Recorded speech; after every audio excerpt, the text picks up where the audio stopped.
One morning, Amira stepped out of her father's house. The sky above Port Harcourt seemed brighter than usual.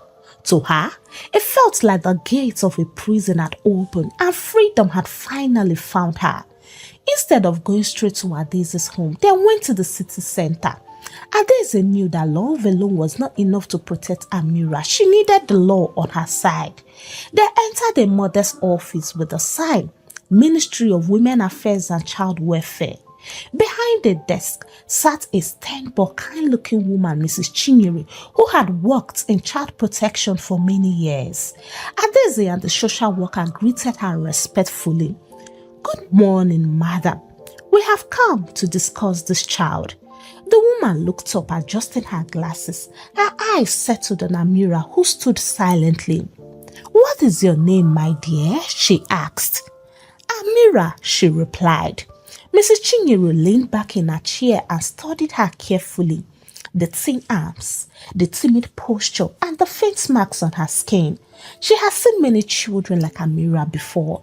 Adaise began to speak, her voice steady but filled with emotion. She narrated everything Amira had gone through: the starvation, the beatings, the insults, and the neglect from her father. She explained how the social worker, Mr. Philip, had already confirmed the abuse. By the time she finished, Mrs. Chinyere sighed heavily. "This child has suffered enough. What do you want us to do for her now?" Adaise's eyes softened. "I want to raise her, madam. I am not her blood, but I'm ready to be her family. I will provide for her, send her to school, and make sure she is safe." The room fell silent. Amira looked up at Adaise, her heart beating so fast. No one had ever spoken of her with such determination before. The officer wrote down the details, then asked Amira gently, "Do you want to stay with this woman?" Amira's throat tightened. She glanced at Adaise, who gave her a reassuring nod. She finally found the courage to answer, "Yes, ma, I want to stay with her." Those simple words broke something in the room. Adaise squeezed her hand, and even Mrs. Chinyere smiled faintly. "Then it is settled," the officer said. "We will file the papers. From today, Nurse Adaise is your guardian under the law. No one can take you away from her without a court's approval." Amira's eyes widened. She didn't understand all the legal terms, but she understood one thing. She belonged somewhere now, and she has a mother again. The journey home that day felt different. Adaise no longer walked with just pity. She walked with authority. She was now Amira's guardian in truth and in law. When they got home, she set the bag down and knelt to Amira's level. "This is your new home now. No one will slap you here, and no one will starve you. You are safe, my darling." Amira's lips trembled. She whispered, "Thank you, ma."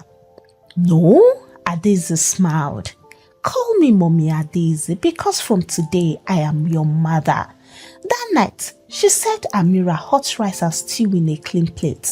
Amira stared at it for a long time with her eyes welling with tears. "Eat, my daughter," Adaise urged gently. Amira lifted the spoon with trembling hands, tasted the food, and her body relaxed. It was not just food, it was love in a plate. Adaise relocated from that area after 3 days to a faraway place, and back in Mr. Kelechi's house, silence became his closest companion. Amira was gone, and though he did not admit it aloud, but her absence left a hole he could not ignore. At first, he told himself he had done the right thing, siding with his wife, believing her stories and keeping peace in the home. But peace was the last thing he now knew. On Monday morning, he walked into the sitting room already dressed for work. Chika and Timmy, Boss's children, were both crying because their school uniforms were dirty. One had palm oil stains, and their socks were missing as well. Their school bags laid wide open on the floor with books scattered everywhere. "Why are you not ready for school?" Kelechi asked sharply. "And why is your school uniform so dirty on a Monday morning?" "They are just children, please," Bosse replied. Kelechi frowned. At this age, Don't forget they are older than Amira, and she. Bosse cut him off. Don't mention that girl's name in this house again. My children are not slaves. If you want them polished like soldiers, then do it yourself. Kelechi's lips tightened. He swallowed his words and bent down to help the children find their source. But inside, something pricked him. Amira never gave him this trouble. That evening, another drama still unfolded. The teacher had sent notes home complaining that Chika and Simi never did their homework. Kelechi sat at the dining table with them, determined to fix it. Bring your books, he said firmly. Chika groaned. I don't want to because homework is boring. Me too, Timmy added, throwing his pen aside. Kelechi's eyes widened. What? You don't want to do your homework? Yes, Chika paltered. Amira used to do it for us. Now that she is gone, nobody does it. The words stung him like a slap. He leaned back in his chair speechless. Bossa entered, and all she said was, Kelechi, stop stressing my children. If they don't want to do their homework, then leave them now. They will grow at their own pace. At their own pace, Kelechi repeated, his voice rising. Children need discipline. They cannot just... Don't shout at my children, no, Bossa interrupted. The argument ended with silence, but in Kelechi's heart, unease began to grow like a shadow. It didn't take long for neighbors to notice. One morning as Kelechi left for work, two women at the gate shook their heads. See Bossa's children, one whispered. Always dirty and always fighting in the streets. That girl Amira was the one holding the house together. Ever since she left, everything has scattered. The words followed Kelechi like an echo. He forced himself not to react, but deep inside, shame gnawed at him. Within a week, Chika and Timmy turned the house upside down. They refused chores, left plates unwashed, quarreled endlessly and cried until they got what they wanted. If the generator wasn't on, they screamed. If the food wasn't fried, they sulked. If Bosse corrected them at all, they rolled on the floor in protest. Yet Bosse never stood firm. She always said, they are still young. Let them enjoy life, Jare. Kelechi began to notice something painful. His wife was not raising children. She was simply raising problems. One night, he sat alone in the sitting room. The children were shouting in their room, refusing to sleep. Bossa was inside, humming happily as she scrolled on her phone. His head pounded. He thought of Amira, how she used to wake up before dawn, sweep the compound, wash plates, polish shoes, and still get herself ready for school. She never complained as she never demanded anything, yet he had let her suffer. He rubbed his face with both hands, and for the first time, he whispered to himself, maybe I made a mistake, but the charm on his mind was still strong. He didn't act. Instead, he swallowed it just as he has swallowed every discomfort. Day by day, the atmosphere in the house grew tensed. Kelechi spoke less, Bossa shouted more, and the children became more uncontrollable. The once proud man who believed he had built a new home now found himself in a house filled with noise, laziness, and disrespect. And deep in his heart, he began to long for the quiet presence of the child he had thrown away. The very first Sunday, Adeze took Amira to church. She looked around nervously, half expecting someone to shout at her for sitting in the wrong place. But nobody shouted and no one slapped her. Instead, people smiled and said, "Welcome, my dear."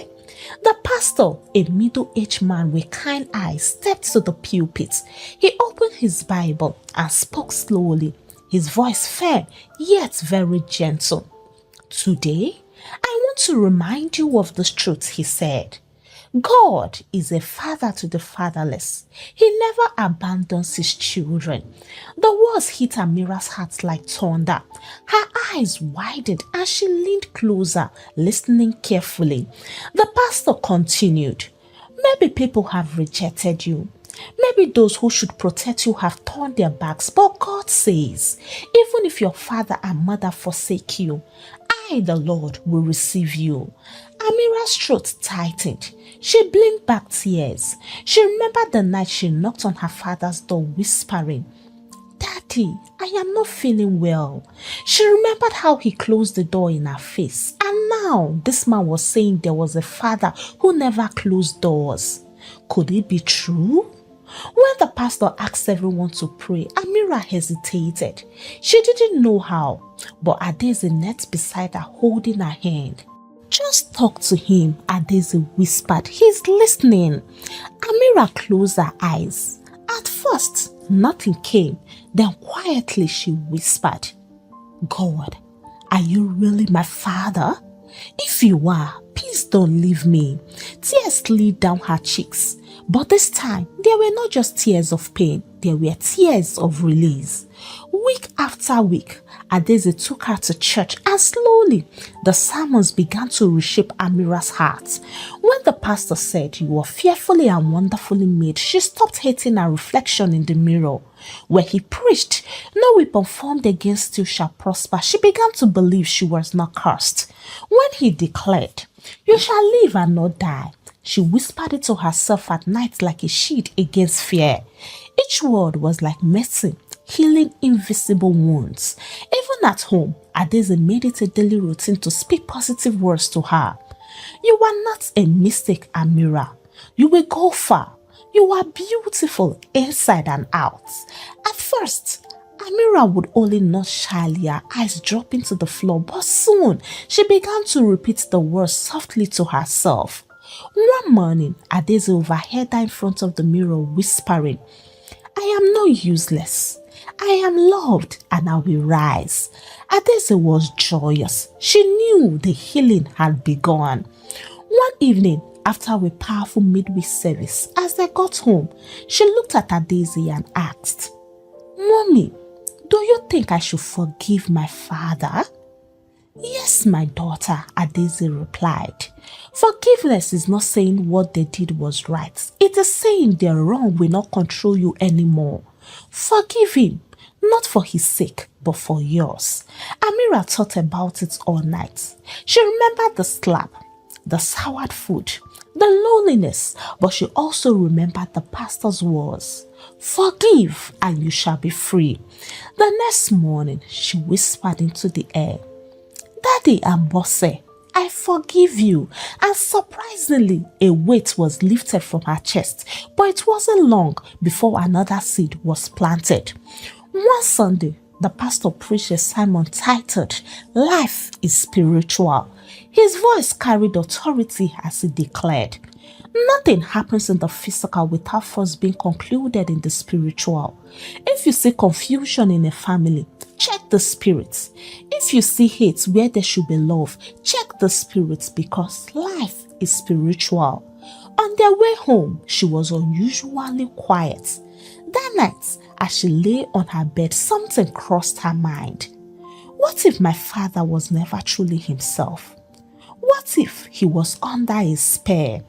Her heart pounded at the thought. That night, she didn't just see her father as a cold man. She saw him as someone who might have been trapped. And with that thought, her healing took a new turn. She was no longer just forgiven. She was preparing to fight spiritually. During the midweek service, the church was unusually quiet because only a handful of people had come for that service, but Amira and Nurse Adaeze were among them. Amira sat quiet, but her mind was restless. Ever since the pastor preached about life being spiritual, the words had echoed in her heart like a drum. Each night, as she laid on her bed, she replayed moments with her father. His cold silence, his blank eyes, and the way he swallowed Bosse's every word without question. After the service, people began to leave in groups. Adaeze was chatting with a church sister at the front, but Amira's legs carried her towards the pastor's office almost without her realizing. She knocked timidly. "Come in," came the calm voice. Amira stepped inside. The pastor looked up and smiled warmly. "Amira, right?" "Yes, sir," she whispered. He gestured for her to sit. "How can I help you, my daughter?" Amira hesitated, twisting her fingers together. Finally, she spoke. Pastor, you said on Sunday that life is spiritual and that nothing happens here without something happening first in the spirit. That is correct, the pastor nodded. Amira's voice shook. Then maybe my father is not himself. Maybe he's under something. The pastor leaned forward, studying her closely. Tell me why you think so, he asked. With trembling lips, Amira told him everything. How her father had once been a lovely man before her mother's death. How quickly he changed after meeting Bosse. How he ignored her cries, closed the door in her face, and yet pampered Bosse and her children as though they were his entire world. It was like he couldn't see me anymore, she said, her eyes filling with tears. Even when I'm fainting, even when I was hungry, he just believed everything she said. He hasn't even looked at me. I think he has been trapped.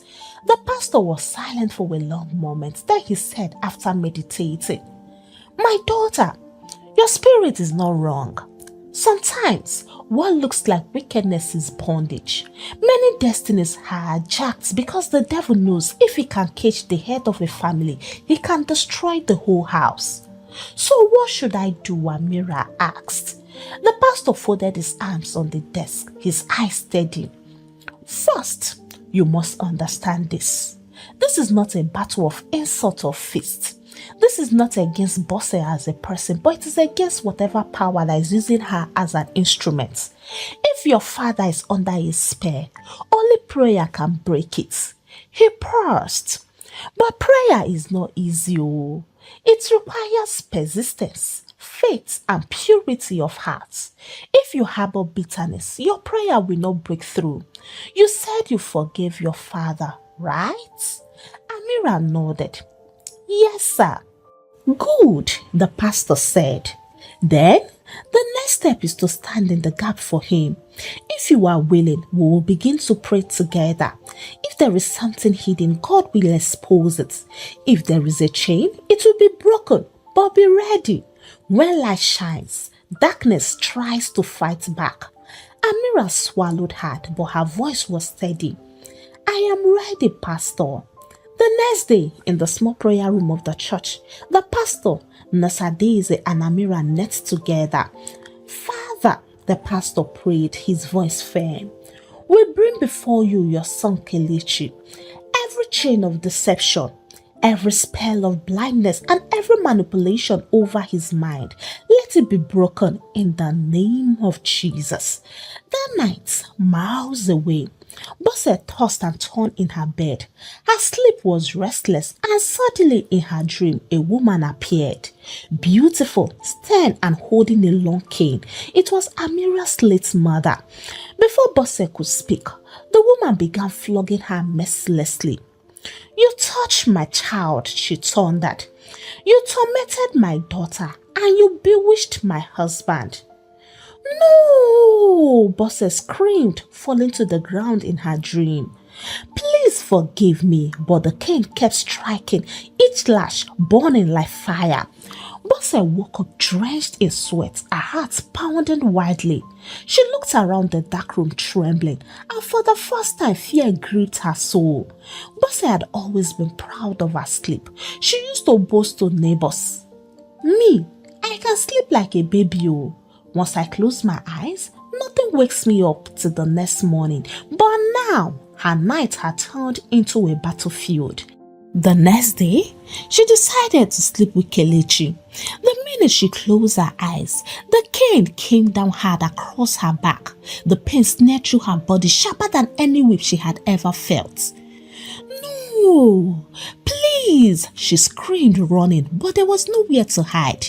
Each corner of the compound brought her face to face with the woman again. Confess, Amira's mother demanded. She woke up with a scream, sitting up in bed. Kelechi stared, half asleep. What is it? He muttered. Bosse forced a laugh. It's just a bad dream, Jerry, but I am fine. The next night, it came again. This time, she dreamed she was in Kelechi's sitting room. She saw Amira kneeling in the corner, crying quietly. When she moved closer, the girl vanished, and in her place appeared her mother again with her eyes blazing. You wanted to make her hate her father, the woman said, her voice cutting like thunder. But you will eat the fruit of your wickedness. The cane lashed out again, striking Bosse's legs until she fell to her knees. She wept bitterly in the dream, crawling on the floor. Please forgive me. Please, I beg you. But the woman only thundered. You will confess, or you will not know peace. Bosse woke up again, panting, her heart beating like a drum. By now, she was terrified of closing her eyes. It became unbearable. Next, she found herself locked in a small dark room. She could hear children laughing outside. She banged on the door, shouting for them. Suddenly, the door opened and there stood Amira's mother again with cane in her hand. You wanted my daughter to die of hunger, didn't you? No, Bosse cried, shaking her head violently. You caged her father with your charms, didn't you? Bosse sobbed. Please, I was only trying to survive. Please don't kill me. The woman's eyes blazed. Then confess. Expose your works, or this cane will not leave your body. The cane descended again and again until Bosse collapsed, screaming in agony. When she woke up, she rolled off the bed onto the cold floor, shivering. Her back ached as though she had been truly beaten.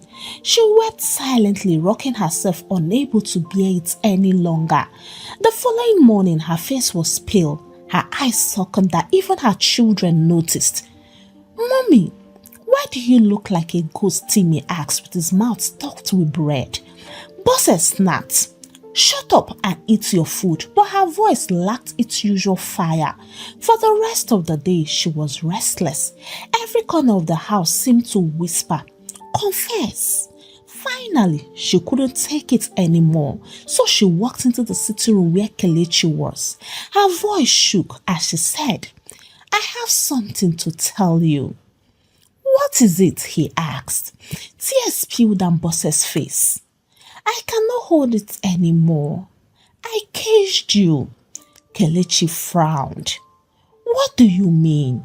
She fell to her knees. When your wife died, people used to say you were a good man, that you loved her so well. I feared you would never look at me, and since I did not even know the true fathers of my children, I had to secure a roof over their heads. So I went to chance. I caged your heart, and that is why you could never see the truth about Amira. Kelechi's eyes widened, his hands trembling. You did what? Bosse sobbed louder. It is true. I even plan to starve Amira until she runs away or just dies, so that my son could be your heir. But her mother will not leave me. She beats me every night in the dream. I cannot bear it anymore. Please forgive me, my darling husband. Kelechi stood up slowly. His face was pale with shock. His chest rose and fell heavily as though every word she spoke stabbed him deeper. You? He whispered. You destroyed my house and you turned me against my own daughter? Bosse reached for his feet, weeping. Please, my darling husband. Don't call me that, he thundered.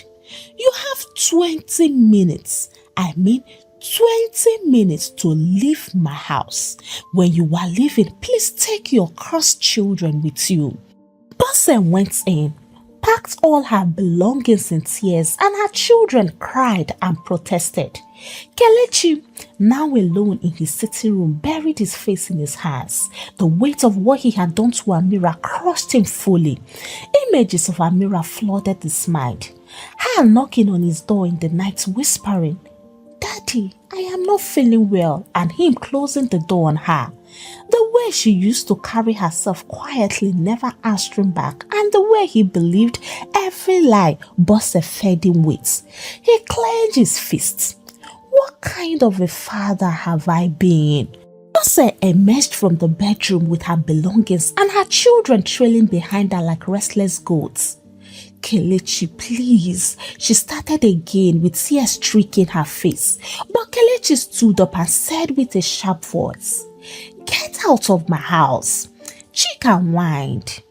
"Daddy, where should we go? We don't have anywhere." "Who is your daddy?" Kelechi asked coldly. Bose fell on her knees, clutching his trousers. "Don't do this. If not for me, at least for the children." His eyes blazed. "These are not my children. I know my child.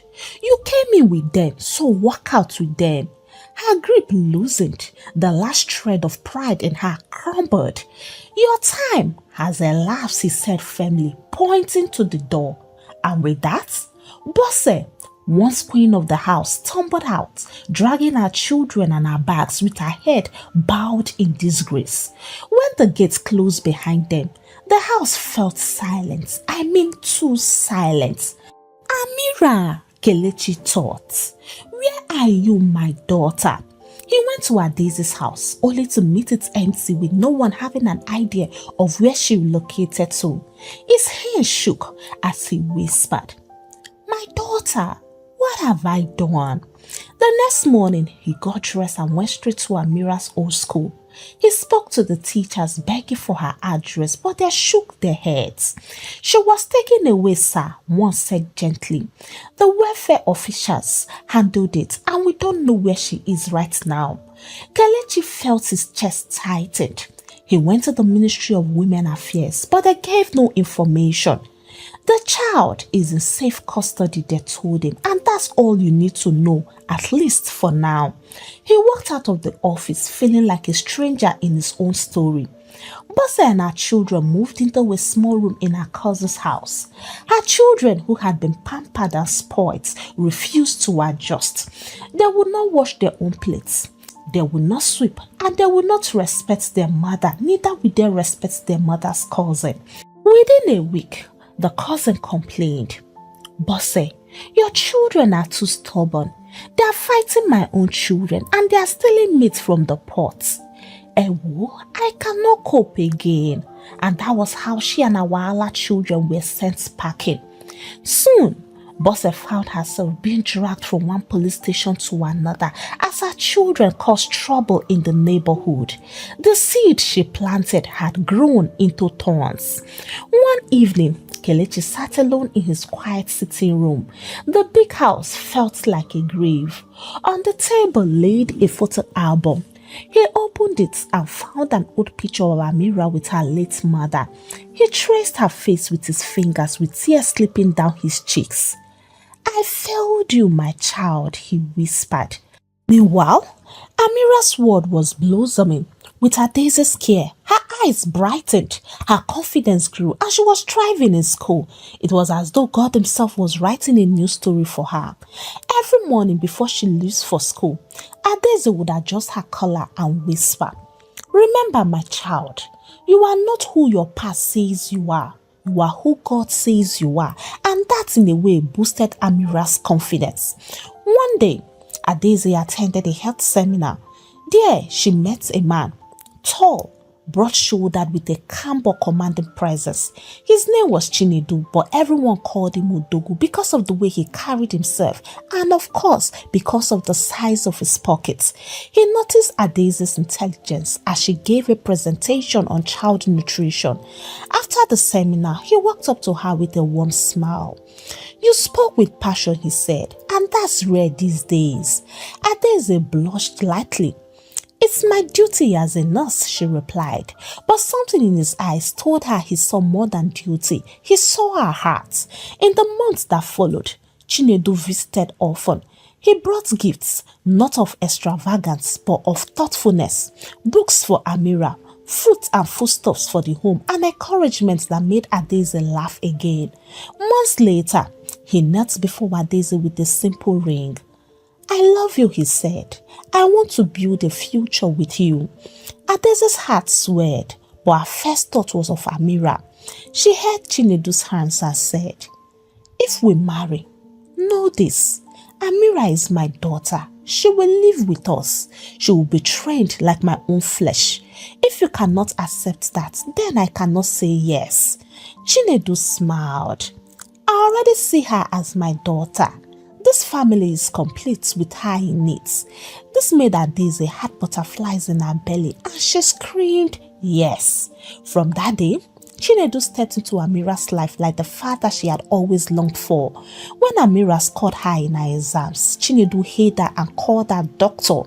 The name Dr. Amira stuck, and Amira began to dream towards becoming that without fear. With the combined love of Adaeze and Chinedu, she blossomed. She finished secondary school and got admission into the university to study medicine and surgery. But even as she thrived, one image never left her mind: her father, Kelechi.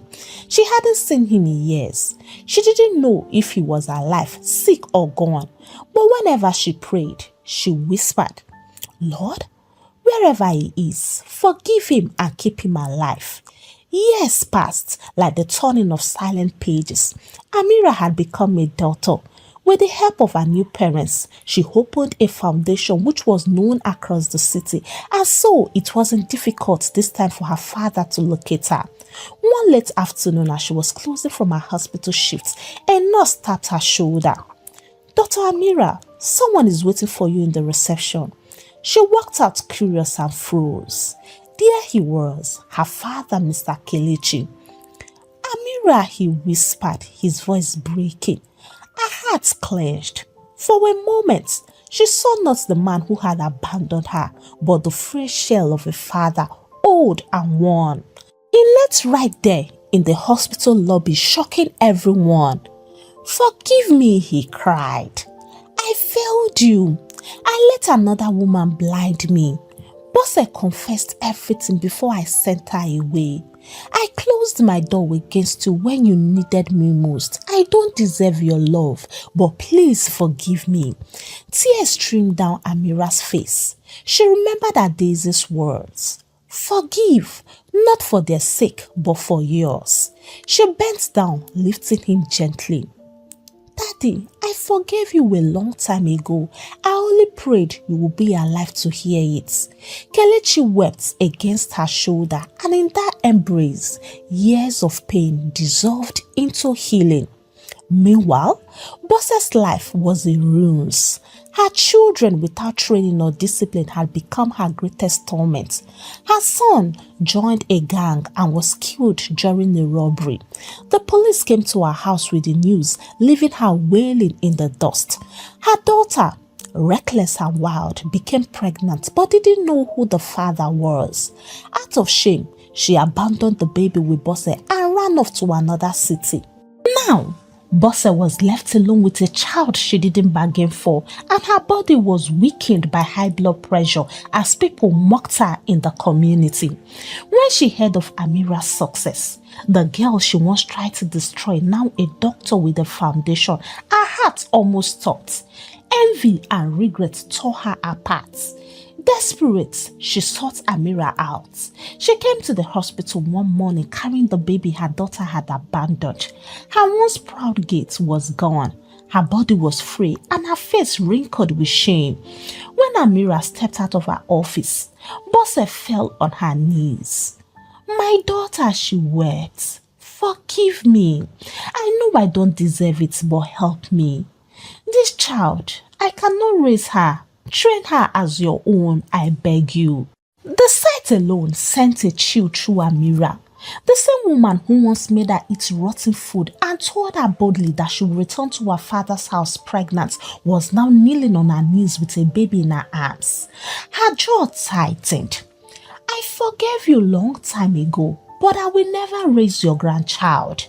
Gasps filled the hallway from those who overheard. Bosse sobbed louder. "Please, don't let her suffer like I made you suffer." Amira turned and walked away, ignoring her. That evening, she went to see Adaeze. She narrated everything and concluded, "With mommy, I cannot do it. That child is her blood. Why should I carry the weight of her wickedness?" Adaeze placed a gentle hand on her shoulder. "My daughter, listen to me. That grandchild was not in the picture when you were being maltreated. That child did not slap you and that child did not starve you. Don't use the position God had given you to punish an innocent soul. Amira's eyes brimmed with tears. But mommy, how can I? Adeze smiled softly. You don't have to raise her as your daughter, but you can add her to your foundation. Give her a chance. That way, you will show Bosse that wickedness cannot stop goodness, and you will show the world that light is always stronger than darkness. Amira sat quietly, her heart wrestling. Then she nodded slowly. Yes, mommy, you are right. The next day, she sent word to Bosse. I will not raise your grandchild in my home, her message read, but she will never lack food, school or care. She will be one of the children in my foundation. When Bosse heard the message, she wept bitterly. She realized that Amira had risen above the pain while she herself remained in the pit she dug. From then on, she lived the rest of her days in regrets. Every morning, she woke up hoping death would take her, but death refused to come. She sat with her neighbor's whispers echoing in her ears, watching the child she never wanted grow under the wings of the same girl she once maltreated. No one pitied her, and no one came to visit. She was a living parable of how wickedness destroys its own master. She lived and died in shame, a proof that evil may try for a season, but it can never, never and cannot outlive the truth. Hey, African Tales by Kalma Tribe, how are you all doing? For me, I am doing just fine. I hope you learned one or two things from the story. Before I leave here today, I would like to say this to every stepmother listening. Remember, children are not the ones who invited themselves into your life. They are innocents, carrying only the blood of the one who now loves and trusts you. When you maltreat them, you are not just bruising their skin, you are breaking their spirits. And what you forget is that destiny has a way of turning tables. That same child you starve today may be the one God has positioned to feed you tomorrow. Ask yourself, when the seasons change, what story will that child tell about you? Answer that question sincerely and make adjustments if need be. Now, to every widow or widow who remarries, I want you to know that marriage after the loss of your partner is not a sin, but neglecting the children left behind is where the wahala is. Those children are the last gifts of your late spouse. When you push them aside to please another partner, you are not only betraying their memory, but you are also planting bitterness in their hearts that was meant to love you. What does it profit you to gain a new love but lose the trust of your own blood? And to every child who has suffered rejection, listen to me carefully. You are not a mistake.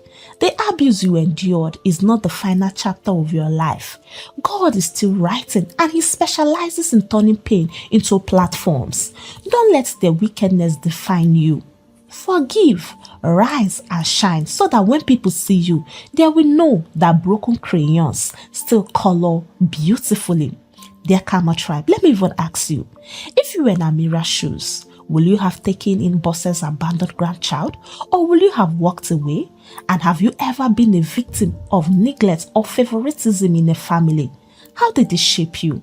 Please share your thoughts and experiences in the comments. Someone out there may find healing through your words. And please, don't forget to give the story a thumbs up, share out to your loved ones, and subscribe if you have not already subscribed to this channel so that you can join the Karma Tribe.